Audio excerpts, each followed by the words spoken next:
Okay, so here we are at Horton Chapel, which is a chapel of Horton Hospital. It was the second of the asylums built by the London County Council on this site, which would become the Epsom cluster of 5 hospitals. It opened in 1902, was designed by the architect George Hine, who had designed the Bexley Asylum and went on to design Longgrove Asylum here in Epsom as well. It's built in a very distinctive yellow brick with red bricks also. The yellow bricks would have been made from local clay dug on site. It's just outside the footprint of the main hospital in a very prominent position opposite what's now known as Balfour House, which is the administration block for the hospital. And the position, the prominence really reflects the importance of religious faith and religious worship at the turn of the century, and the part that spirituality and worship were felt to have in comforting and healing people who were mentally ill. Great, and we're actually at what will be the main entrance to the Horton. You can see that the glaziers have been hard at work repairing the window frames and the window panes, and we've got the scaffolding up. They're just finishing on the roof. So let's go and look inside.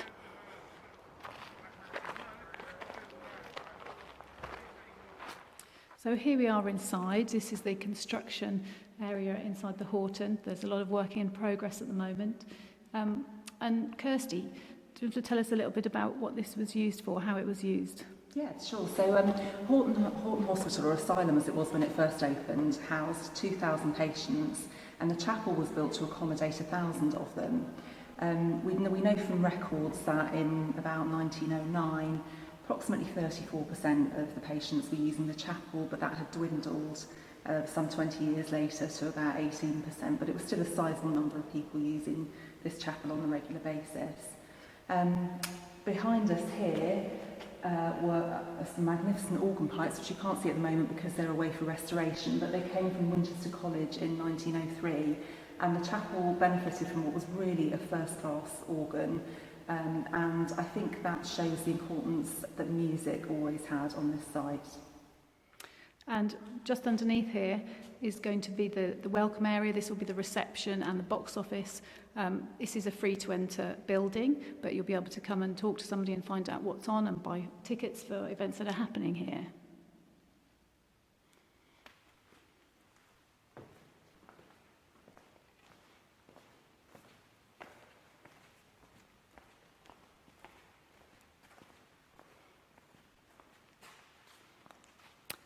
So in the main space, you'll be able to look right above us and see the roof lights which have been put in, which really let such a fantastic amount of light into the building now.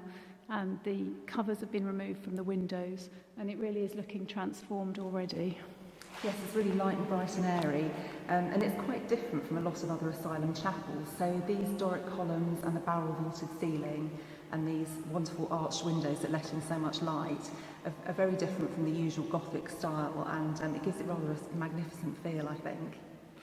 And the sort of things that are going to be happening in this space, there will be a permanent multimedia exhibition about the history of the hospitals, which Kirstie and our heritage research volunteers and our heritage partners are all working on.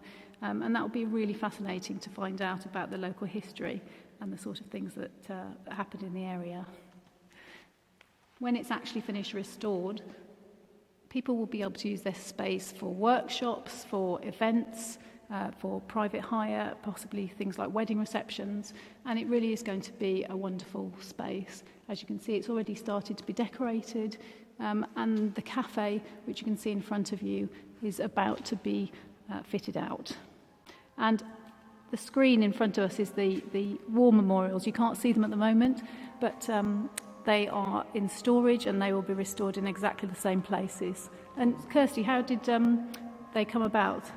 So the war memorials were funded by Lieutenant Colonel Lord, who was the medical superintendent at the point at which Horton became a war hospital in 1915, and he oversaw the transformation of the asylum into a war hospital, and then led and managed it during the period of the war.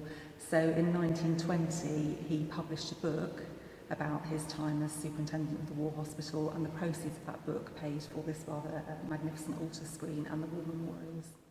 Fantastic. let's go forward towards what will be the cafe area.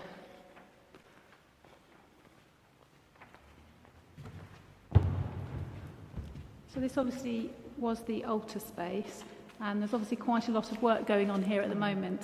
Yes, so these lovely encaustic tiles are being restored. It's like a bit of a jigsaw puzzle at the moment. It's very much a work in progress, but they will look absolutely wonderful when they're restored to their former glory. And the stained glass window, which we've had a lot of damage over the years, those are going to be restored very soon. And in this space, there will be probably about seating for about 50 people. It will be a cafe bar, open 6 days a week, and we really hope it's a fantastic space for people to come and enjoy.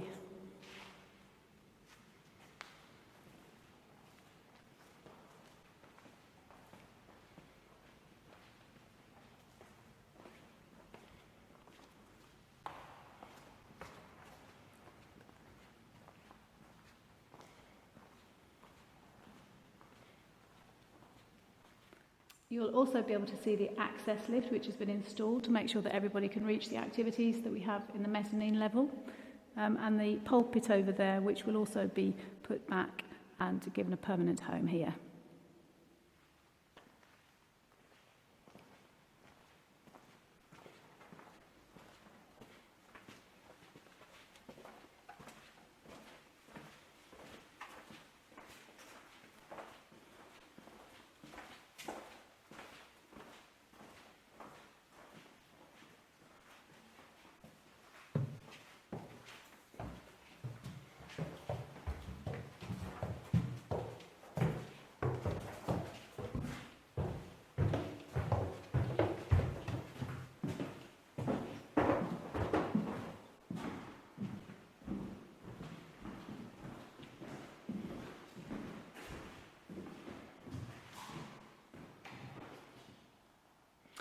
So this is the brand new mezzanine space which we've created.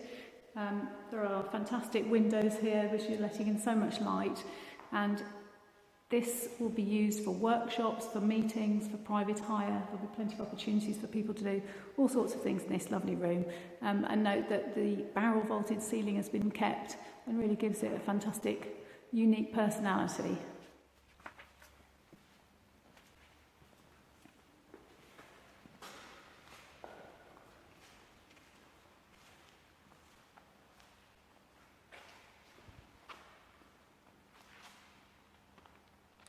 So in 1961 the chapel was divided in two, and this western end became known as Harwood Hall after the Countess of Harwood who opened it.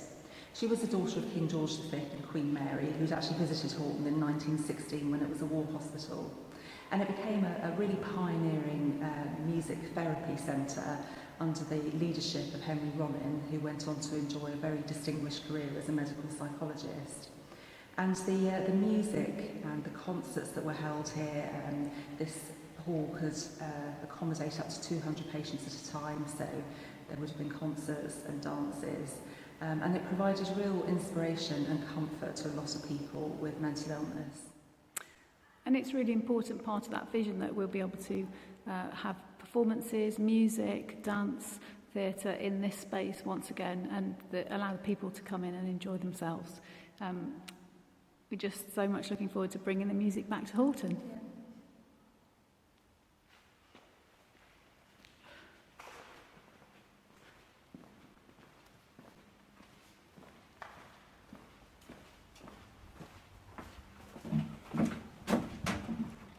When the chapel first opened, it was surrounded by really beautifully landscaped grounds, and you can still see evidence of that in the shape of these wonderful mature trees that are all around the chapel site. But obviously the grounds have seen better days and are rather overgrown now. And one thing we want to do is develop those grounds, and so they are very overgrown at the moment. You can see that they've started landscaping a little bit around the outside of the chapel to make sure that people have access, but in the future we really hope that these will be wonderful gardens, public gardens, free to enter, that everyone can come and enjoy.